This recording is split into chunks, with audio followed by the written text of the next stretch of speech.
Bismillahirrahmanirrahim. Ila hadratin Nabi Mustafa Rasulullah sallallahu alaihi wasallam wa alihi wa sahbihi ajma'in wa ila hadrati jami'il as-salihin wa jami'il mu'minin wal muslimin wal muslimat al-ahya'i minhum wal amwat. Hadratil dunya wa tashri'u la hadratish syai'in. Al-Fatihah. A'udzubillahi minasyaitonir rajim. Bismillahirrahmanirrahim. Alhamdulillah rabbil alamin arrahmanir rahim maliki yaumiddin iyyaka na'budu wa iyyaka nasta'in shiratal ladzina an'amta 'alaihim. Assalamualaikum warahmatullahi wabarakatuh. Alhamdulillah rabbil alamin wassalatu wassalamu ala asyrafil anbiya'i wal mursalin sayyidina Muhammadin wa ala alihi wa sahbihi ajma'in wa la haula wa la quwwata illa billahil azim. Astaghfirullahal azim, astaghfirullahal azim, astaghfirullahal azim. Alhamdulillah dapat kita berjumpa sekali lagi untuk kali yang kelimanya pada hari ini. Alhamdulillah. Kalau kita ingat dalam pertemuan kita 2 minggu yang lepas, kita telah berbincang berkenaan dengan 3 kekuatan asas sesebuah institusi Islam. Saya telah sebutkan iman dan taqwa, yang keduanya ialah ukhuwah, dan yang ketiganya ialah kefahaman dan keselarasan. Dan pada hari ini insya-Allah kita berbincang berkenaan dengan kekuatan asas yang pertama iaitu iman dan taqwa ya insya-Allah. Saya rasa semua kita semua kawan-kawan kita di Maidam ini tentu sekali sangat faham apa itu yang dimaksudkan dengan iman kan insya-Allah. Bukan iman ya. Iaitu percaya kepada Allah SWT bahawa Allah itu adalah yang esa dan Rasulullah SAW itu adalah pesuruh Allah SWT. Itu secara mudah lah iman ya. Takwa pula barangkali banyak definisi takwa ni, tapi barangkali kita boleh refer kepada apa yang Sayyidina Ali kata ya. Takwa ini adalah takut kepada Allah, kemudian beribadah, menghambakan diri kepada Allah SWT dan percaya kepada kitab Allah Subhanahu Wa Taala. Manakala Abdullah bin Mas'ud radhiyallahu anhu pula mengatakan bahawa orang yang bertakwa itu dia sentiasa ingat kepada Allah Subhanahu Wa Taala. Dia sentiasa menyerah diri kepada Allah Subhanahu Wa Taala dan meninggalkan larangan yang Allah larang. Dan begitu juga dia membuat apa yang Allah suruh, dia bersyukur kepada Allah Subhanahu Wa Taala dan tidak melakukan maksiat. Jadi itu antara perkara takwa yang kita tahulah bahawa yang pentingnya ialah mendirikan hablum minallah, hubungan kita dengan Allah Subhanahu Wa Taala, dan pada masa yang sama juga kita mendirikan hablum minan nas insya-Allah. Dan Allah berkata Allah akan hina siapa yang tak mendirikan kedua hablum minallah dan hablum minan nas ini. Itu secara ringkas. Tetapi barangkali ada orang bertanya ya, bagaimana kita nak ukur iman dan takwa kita ini? Para ustaz kita, ulama kita telah mengatakan dengan mudah ya. Kalau mudahnya ialah kita ukur dengan hati dan nafsu kita. Sebab tapak kepada iman dan takwa itu ialah kalbu ataupun hati. Ya, manakala nafsu juga ada dalam diri kita. Jadi para ulama telah mengkategorikan iman dan nafsu ini ya. Kalau iman ni ada yang paling rendah sekali ialah iman taklid, kemudian yang keduanya ialah iman ilmu, yang ketiga iman ayan, yang keempat iman hak, dan yang kelima ialah iman hakikat. Kita orang awam ini barangkali boleh sampai kepada peringkat iman ayan insya-Allah ya. Kalau iman taklid tu iman ikut saja, tak ada ilmu pun, buat ibadah ikut saja. Manakala kalau iman ilmu banyak ilmunya tapi dia tidak beramal dengan ilmunya. Ini ramai juga ya. Ilmunya banyak sekali, insya-Allah dia akan defend Islam, dia akan berceramahnya, sedaplah ilmunya tinggi sekali. Tetapi bila kita suluh amalnya, dia tidak seperti apa yang dia ajarkan kepada orang ataupun seperti mana yang ilmunya itu. Jadi oleh kerana itu kena tingkatlah sikit kepada iman ayan. Iman ayan ini iman yang ada ilmu dan beramal dengan ilmu tersebut. Ini yang dikatakan iman yang selamat. Yang selamat ya, taklid dan iman ilmu itu belum selamat lagi, tetapi yang selamatnya iman ayan. Apatah lagi iman hak, iman hakikat itu iman oleh Allah dan juga iman Rasulullah SAW. Jadi kita orang awam ni di peringkat iman ayan lah kalau boleh, insyaAllah ada ilmu sikit sebanyak, kemudian beramal dengan ilmu kita, dan pada masa yang sama juga meningkatkan nafsu kita. Sebab nafsu kita ni bukan semua jahat, bukan semua jahat. Sebab para ulama mengkategorikan ilmu itu kepada amarah, lawamah, mulhamah, mutmainnah, radiyah, mardiyah dan kamilah. Ada 7 peringkat nafsu itu. Yang jahatnya iman amarah, lawamah dan mulhamah. Amarah ni dia buat dosa, dia tak ada ilmu buat dosa, boleh seronok saja malah dia bangga. Amarah lawamah ini dia ada ilmu tetapi dia buat dosa juga dengan sedar. Kemudian mulhamah ini dia ada ilmu, dia rasa berdosa bila buat dosa, tetapi dia masih lagi tak dapat bermujahadah sehingga dia tidak lakukan dosa tersebut. Yang selamatnya ialah nafsu mutmainnah, iaitu nafsu yang tenang. Apatah lagi nafsu yang lebih tinggi, nafsu radiyah, mardiyah dan kamilah, iaitu nafsu oleh Allah, nafsu para rasul, para sahabat dan sebagainya ya. Jadi kita orang awam ini kalau iman dari peringkat iman ayan, nafsunya ialah paling kurang ialah nafsu dari peringkat nafsu mutmainnah, nafsu yang tenang. Saya cuma cerita reka-reka saja sebab saya yakin kawan-kawan kita di Maidan telah tahu dengan secara lebih detail tentang perkara ini. Tapi persoalan yang kita nak bincang sekarang ini, kenapa kita katakan bahawa iman dan takwa yang menjadi salah satu daripada kekuatan asas untuk institusi Islam seperti di Maidan ni ya. Kurang-kurangnya ada 2 sebab. Pada ini ada 2 sebab ya. Yang pertama, iman dan takwa ini, bila kita ada iman dan takwa, maka kita boleh melahirkan sifat-sifat mahmudah, sifat-sifat yang terpuji, dan membuang sifat-sifat yang terkeji. Sampai itu kita akan ada rasa bertuhan, ada rasa kehambaan, ya kita berakhlak, kita banyak sifat-sifat mahmudah ataupun sifat-sifat terpuji, kita hancurkan sifat-sifat mazmumah ataupun sifat-sifat yang terkeji. Dan lebih penting daripada itu, kita sentiasa nampak Allah Subhanahu Wa Taala, dan kita sentiasa merasakan bahawa Allah nampak kita. Dan atas sebab itu kita sentiasa merendah diri, sama ada kepada Allah SWT dan juga kepada manusia. Kemudian kita berkasih sayang antara satu sama lain, kita bertimbang rasa, kita menjadi orang yang pemaaf, kita menjadi orang yang pemurah, kita menjadi orang yang pendamai, kita menjadi jujur, kita menjadi ikhlas dan sebagainya. Jadi banyaklah perkara-perkara yang sedemikian rupa itu yang kita ini. Jadi kalau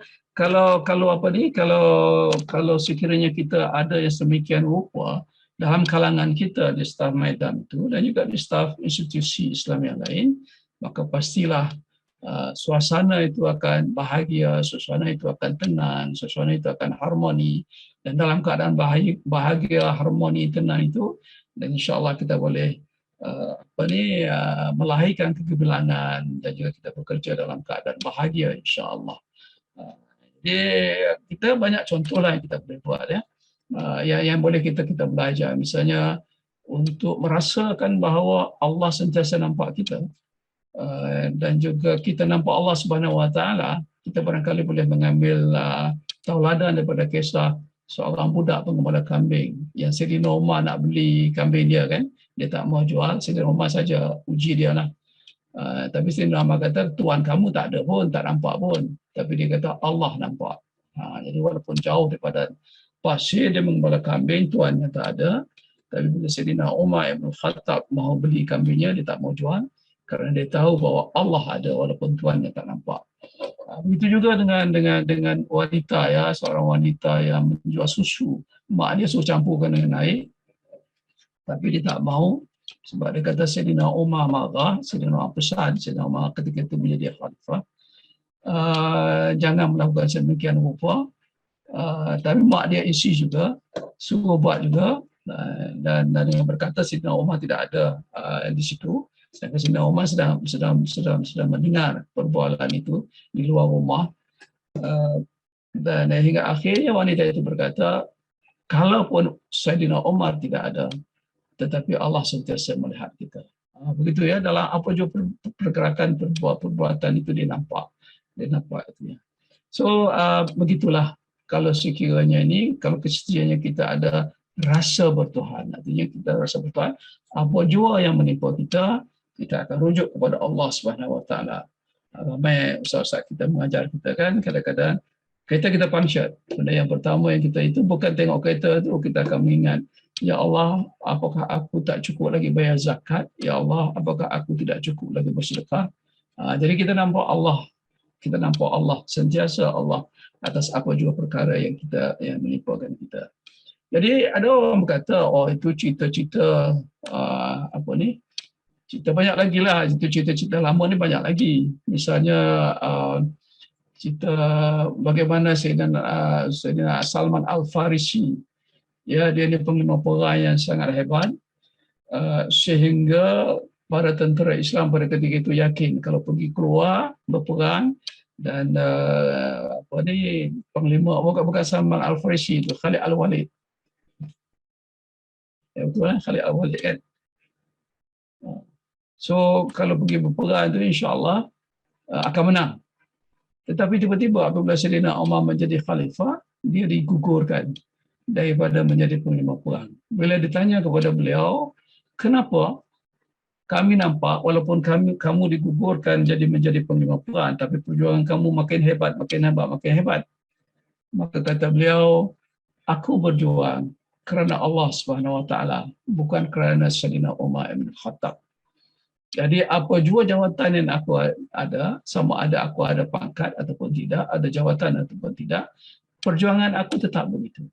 Cuba bayangkan, kalau dalam kalangan kita ini, tak kira naik pangkat tak naik pangkat, tapi kita redha dengan Allah Subhanahu Wa Taala, kita ikhlas melakukan kerja menguruskan hal ehwal Islam, hal ehwal umat Islam yang di Terengganu itu, tentulah kita bekerja dalam keadaan yang seronok, yang tidak menjejaskan hati kita.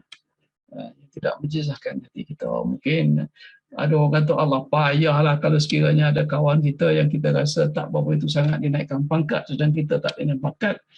Itu menjejas juga hati kita.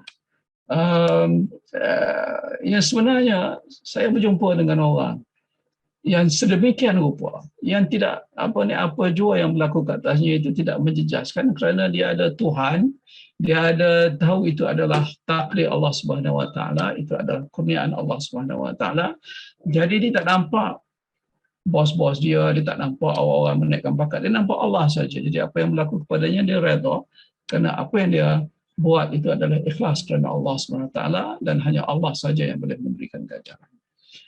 Saya dah berjumpa dengan orang yang macam ni. Misalnya contoh ya, orang ini pada satu ketika dia pergi ke Jeddah, bekerja sekejap di Jeddah dan membawa dua orang anak, tapi anak dia tu nak masuk universiti, kena isi borang dalam komputer. Tiba-tiba komputer anak dia tu rosak, dan yang ada hanyalah komputer dia yang diberikan oleh majikan dia untuk membuat kerja-kerjanya. Jadi dia tak tahu macam mana nak buat. Deadline untuk submit application masuk universiti itu dah dekat. Akhirnya dia kontak bos dia di Malaysia. Dia berkata, izinkan saya menggunakan komputer ini untuk keperluan peribadi saya sebab begini. Jadi bos dia pun terkejut juga, takkanlah kami bagi komputer itu memang untuk digunakan. Tapi dia kata, ia digunakan tapi guna ini untuk benda-benda rasmi yang ada mengena dengan kerja, bukan untuk peribadi. Saya dah pernah berjumpa dengan orang yang sedemikian rupa. Jadi halusnya dia punya ni ya. Sama juga bila dia menjadi bos di pejabat, bila tiba-tiba dia nak pakai stapler, nak kaci kertas, dia pergi minta kebenaran dengan kerani dia. Dia kata, boleh tak saya minta izin untuk pakai stapler itu. Pada awalnya kerani dia ni agak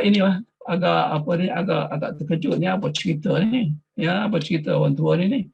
Sedangkan dia bos, pakailah, dia kata, bos pakailah, tak ada masalah.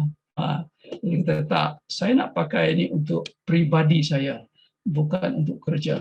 Jadi kalau sekiranya saya pakai walaupun satu stapler, maka itu adalah haram di sisi Allah Subhanahu Wa Taala. Ini orang yang ada rasa bertuhan, orang yang ada iman dan takwa ya. Begitulah juga dia apabila nak gunakan paperclip, satu paperclip pun kalau untuk peribadi dia akan minta izin daripada siapa yang diberikan tanggungjawab berkuasa untuk menggunakan perkara yang sedemikian rupa. Dan biasanya kerani dia lah, biasanya orang bawah dia, itu pun dia minta kebenaran ya. Begitulah kalau sekiranya nak guna pen pun sama. Nak gunakan photostat pun sama. Bila nak guna photostat, kata ini peribadi saya bayar. Kalau di luar 5 sen saja, di dalam pejabat dia bayar 10 sen, 1 kopi. Apatah lagi kertas-kertas pejabat dan sebagainya, itu tidak digunakan langsung untuk peribadi dia. Dan perangai ini terbawa keluar pada satu ketika, dia renovate rumah dia. Ini cerita benar ya, cerita benar yang berlaku. Yang saya dapat tahu. Dia renovate rumah dia. Bila dia renovate rumah dia, kemudian bila nak lukis plan sikit tu, tukar rumah tu minta pinjam pen. Dia dalam ketika itu dia nak pergi kerja. Tapi dia pen tu ada di poket dia. Tapi dia minta anak dia masuk ke rumah ambil pen lain. Jadi terkejutlah tukar rumah ni apa cerita. Jadi dia tanya, ni pen ni pun boleh. Dia kata tak, ini pen pejabat, ini urusan kerajaan, hak kerajaan. Saya hanya boleh gunakan pen ini untuk urusan kerajaan, urusan kerja saya. Sekarang, ini urusan peribadi saya, kamu nak pakai dah. Ambil pen peribadi saya. Saya rasa dia tiru Saidina Umar Abdul Aziz kan, kita dengar cerita bagaimana dia pasang pelita dengan buat kerja kerajaan, kemudian anaknya datang, dia padamkan pelita, dia tanya, ni urusan keluarga atau urusan kerajaan? Urusan keluarga, dipadamkan lampu, dipasang pelita, ini pelita peribadi aku. Ya. Jadi kita mungkin soal Allah, kecil sangat, halus sangat tak, tapi jangan main-main ya. Jangan main-main sebab itu adalah menentukan halal haramnya rezeki kita itu ya. Cantik kalau ada iman dan takwa itu, kita tak membazir nanti pekerja-pekerja kita nanti tak akan gunakan perkara-perkara peribadi dia, benda-benda pejabat pribadi dia. Dan orang ini juga, ini agak menarik juga ya. Kan biasanya di luar rumah tu ada jalan raya, kemudian ada pavement kan, dia panggil bahu jalan. Ada setengah daripada orang, ramai orang lah, dia akan tanam pokok cantik-cantik, akan buat cantik-cantik. Jadi di luar rumah dia pun nak tanam pokok juga. Anak-anak isteri dia kata, jom kita tanam pokok juga. Dia kata, tak boleh. Kenapa? Bila ditanya kenapa? Sebab itu tanah kerajaan, bukan tanah kita. Kalau begitu macam mana kalau kita tanam pokok supaya cantik kawasan di luar rumah kita ini? Jadi kata, tak apa, saya minta permission daripada majlis. Benda ni berlaku di Pulau Pinang kan. Saya minta daripada majlis Bandaraya Pulau Pinang. Dia pun hubungi majlis Bandaraya Pulau Pinang, pegawai itu datang, pegawai itu pun heran. Apa cerita ni Pakcik? Orang lain tak pernah minta pun permission, tapi Pakcik minta. Tak pernah berlaku pun. Pakcik nak tanam lah. Dia kata, tak, saya nak secara rasmi. Pegawai itu kata, tak apa, saya balik bincang dengan saya punya bos. Balik bincang bos, kemudian dia telefon, Pakcik dibenarkan menanam pokok renek. Tapi dia kata, saya pun nak bagi bahu jalan. Kawan tu kata, bahu jalan itu kerja tanggungjawab JKR. Kena minta permission dengan JKR. Jadi sekarang ni, saya nampak di rumah dia tu, dia cuma tanam pokok, tetapi bahu jalan tidak dibaiki lagi. Bila ditanya kenapa? Sebab dia belum minta lagi kebenaran daripada JKR. Ini orang-orang yang saya rasa, saya nampak dia ni bukanlah beriman bertakwa, dia tak mengaji pengajian Islam pun, dia mengaji di barat. Ya, dia mengaji di barat, kemudian balik, tetapi Allah bagi iman dan takwa kepada dia. Dia cubalah nak menjadi orang yang beriman dan bertakwa. Walaupun belum tentulah itu serah kepada Allah Subhanahu Wa Taala, hanya Allah saja yang menilai itu. Tapi yang agak menarik lagi, ini juga agak ini. Dia baki rumah, dia nak buat pagar rumah, dia nak buat, orang Terengganu kata sutuh apa ni, posh, balcony lah, balcony. Tapi rumah dia nak buat balcony. Tiba-tiba bila tukang buat, dia dapati tiang balcony itu keluar setengah inci daripada tanah dia. Artinya dia dah makan setengah inci tanah kerajaan.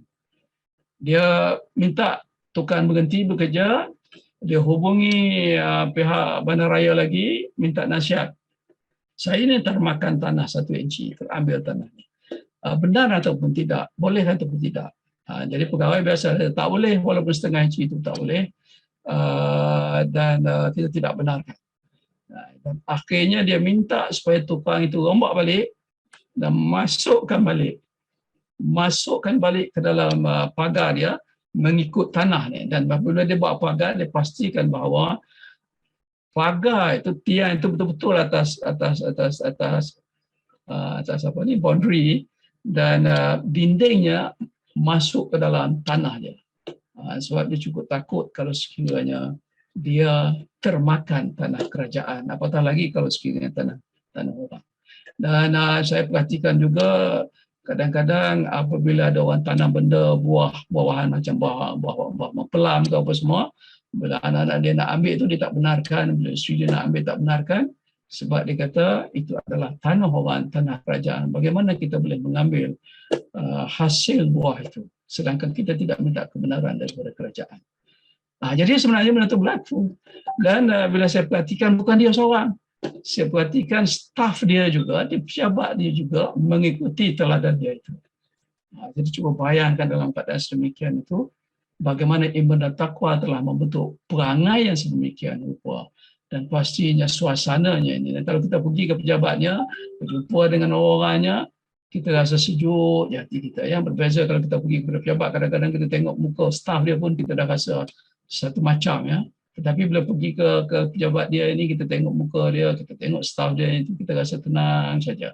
Dan kita rasa sejuk saja. Dan begitulah, insya-Allah saya rasa di Maidan pun mungkin begitu dah kan, insya-Allah, sebab di sana pasti sekali ramai orang yang beriman dan bertakwa, ramai ustaz-ustaz kita yang belajar tentang pengajian Islam ini. Saya cuma hanya menceritakan saja untuk berkongsi. Moga-moga kalau kita belum beramal dengan perkara yang demikian, maka beramallah insya-Allah, kerana dia akan membawa kepada kekuatan. Tetapi lebih daripada itu ialah yang keduanya, kuat kalau ada iman dan takwa ini, kerana Allah berjanji untuk membantu orang yang bertakwa. Banyak dalam Al-Quran kan itu kan, Allah berjanji untuk menyelesaikan masalah kalau ada masalah. Allah berjanji untuk memberi rezeki daripada sumber yang tidak disangka-sangka kalau sekiranya ada iman dan takwa. Dan banyak lagi Allah berjanji, itu baru di dunia ya, tapi di akhirat Allah berjanji untuk menjemput dan memasukkan orang yang beriman dan takwa ini ke dalam syurga Allah SWT dan kekal di dalamnya dengan segala kenikmatan. Jadi begitulah kuatnya iman dan takwa ini kalau kita ada, insya-Allah, dan dengan sifat-sifat yang terpuji yang sedemikian, maka insya-Allah pengorbanan kita, pekerjaan kita dapat kita lakukan. Tidak kira masa, tidak kira tenaga, kerana kita tahu bahawa apa jua yang kita lakukan, tambah-tambah lagi di Maidan ini, yang kita lakukan ini ialah untuk menguruskan hal ehwal Islam, agama Allah SWT, untuk menguruskan umat Islam yang memastikan indah ataupun tidaknya Islam itu apabila umat Islam menjadi gemilang. Jadi pastilah sekali kita boleh berkorban apa saja insya-Allah, dan tidak kisah sangat benda yang terremeh-temeh yang ada kena mengena dengan.